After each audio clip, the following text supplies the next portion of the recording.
Democrats were quick to condemn the president's performance in this week's so-called debate, from his belligerent demeanor, incessant interrupting, and what a CNN fact-checker called an avalanche of lying, to his apparent encouragement of voter intimidation and repeated failure to condemn white supremacists. He's just afraid to confront them. I'm afraid he believes that they're his followers, and he doesn't want to make them angry before an election. Donald Trump came to this debate with no plan and only bombast and anger and hate, and at a culminating moment refused to condemn white supremacism. I think no one's going to forget that. I surely won't. But as for the president's own party, it seems at least some are willing to give it the old college try. If you listen to it, you heard what the president say. He asked, would you denounce it? What did the president say? Yes. Yes, I will. Actually, he said, quote, I am willing to do anything, after Chris Wallace asked him if he would condemn white supremacists. And then when Wallace told the president to go ahead and do it, Trump went on to say this to white supremacist group, Proud Boys. Proud Boys, stand back and stand by. A number of other Republicans were concerned enough to ask Trump to clarify his comments, but as we told you yesterday, when given the chance to do so, this is what the president had to say. I've always denounced any form of any of that. I don't know who the Proud Boys are. I mean, you'll have to give me a definition because I really don't know who they are. I can only say they have to stand down, let law enforcement do their work. Trump can't even say the words white supremacy, let alone denounce it. And while most Republicans won't criticize Trump in public, concerns about what he's doing to the party's chances in November are growing. Former Senator and vocal Trump critic Jeff Flake told the Washington Post that fear among his former GOP colleagues is palpable, adding, quote, they're more than a little worried because it feels like even if you go in a different direction, it'd be too little, too late. One of the guys who wrote that article, Washington Post national political reporter Matt Viser, joins me now. Matt, it's good to see you. How are you? Hey, I'm good, Jim. How are you? Good. So we all remember when Donald Trump said he could stand in the middle of Fifth Avenue and shoot somebody, wouldn't lose a voter. He could have added, or lose a Republican member of Congress. But it appears that some small cracks are showing in that wall of support, no?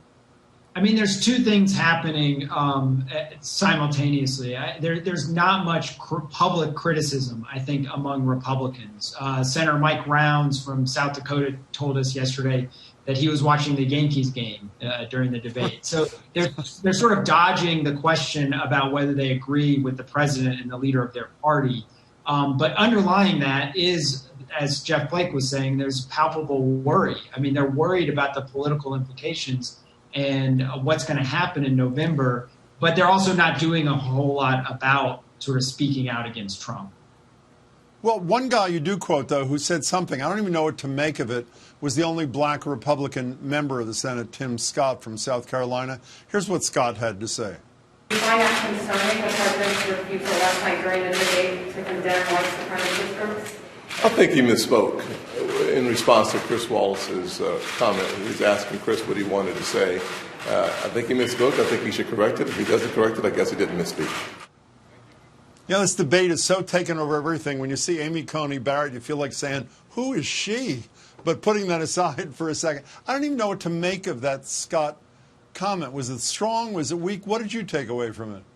Well, it seems like a little bit of a dodge to me. He's kind of giving the president the benefit of the doubt, and the president has kind of stood by. I mean, he's not really denounced the Proud Boys, as your clip showed, given every opportunity, even in the aftermath of the debate, to show that he misspoke. He's not taken that opportunity to show that. You know, you're much closer to the action, and so I only see it at arm's length, but I'm allowed one naive question a month, and I'm going to use it up on the first day of October, and I'm going to regret it.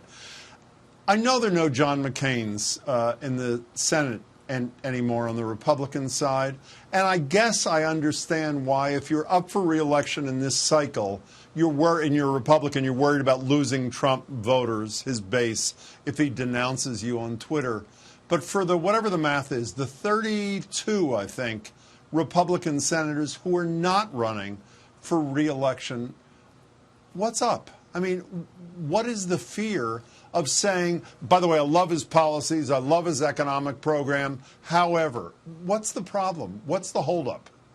I think the closest in the party you have to that right now is Mitt Romney. He will occasionally speak out against Donald Trump. He's aligned himself on the Supreme Court nomination fight, but he's the closest thing to a John McCain, I think, that the party currently has. And that's in part because he's in a safe seat and he's not up for re-election for a couple more years. But broadly, the party still sticks by Trump, and it's an indication of how much of a grip Trump has on the Republican Party. But have you spoken to one Republican elected official off the record or in background who was not appalled by that performance the other night? No, there are plenty who are privately appalled, yes. It's the public part that they still align themselves with Trump. I think there's a lot of worry in the party. There's a lot of worry, frankly, about the next debate and how the next debate is going to be for them with Donald Trump. We'll talk about the next debate in a second. I just wanted to talk about Biden for a minute, who gets lost in all these conversations. Is there any worry about Joe Biden coming out of the other night? I know Democrats don't like to hear it. There were some, I think it's fair to say, some shaky moments for the former vice president. There is. Again, privately, yeah, Democrats were a little bit concerned with some of Biden's moments and that he kind of got lost occasionally amid the bluster from Trump. And so that the story out of the debate has been Trump. But I think that among Democrats, there's a little bit of worry about Biden and that his performance could have been stronger. And that's, again, the frustration among Republicans is that Trump didn't exploit those moments. By the way, one of them, I have to say, you have Ed Rendell, former governor of my home state of Pennsylvania, in your piece the other day, who was willing to openly say, I'm a big supporter, but he could have been sharper, could have been tougher. Matt Viser, you mentioned the next debate. You, I think around midnight, ran a piece saying that Joe Biden's or Bideners people are saying will, of course, be there for the second and third round. The Commission on Presidential Debates, or whatever it's called, which I know the president is trashing today as having bias, says they're going to look at their rules because of what happened the other day. But other than the fact that it's a town hall setting where one would assume Trump would be less willing to act like that in front of real people rather than Chris Wallace, what is it they can do to rein him in? I mean, there's a couple of things under discussion. None of them, frankly, are killer ideas. So one of them involves the microphone, of trying to shut off somebody's microphone if they violate the rules. I don't know that will solve some of the issues. Part of that is technology, where these microphones can pick things up. So if Trump continues to want to interrupt something, he can still do that. He can still yell from his podium if he chose to do so. The other options are maybe giving time that is used up to the opponent, later in the debate. But it's sort of unclear whether anything can be done. I think both candidates have an opportunity to present themselves to the American people, and the American people can choose whether they like that display or not. And I think that's how the Biden campaign is approaching it, that they don't mind Trump behaving the way that he behaved the other night because they think people will be turned off by that. Can we go in a totally different direction? When you used to work at the Boston Globe, you did wonderful pieces on coffee drinking, which, as you know, is my favorite beverage. I read that Donald Trump does not drink coffee, which is almost impossible to believe, and Joe Biden does, which is possible to believe. Is that where the truth lies here, Matt? That is true. And when I was at the Globe, I did a piece that the only thing that you need to know about Barack Obama and Joe Biden is that Barack Obama is a tea drinker and Joe Biden is a coffee drinker. So it tells you a lot about their own dispositions and how they present themselves. But you have to admit, when you were watching that debate the other night, if you said to yourself, that guy on the left doesn't drink coffee, I don't think so. Matt Viser, your reporting's been great. We miss you up here, but we love you in the Washington Post. Thanks so much for your time. Appreciate it. Thanks, Jim. I appreciate it.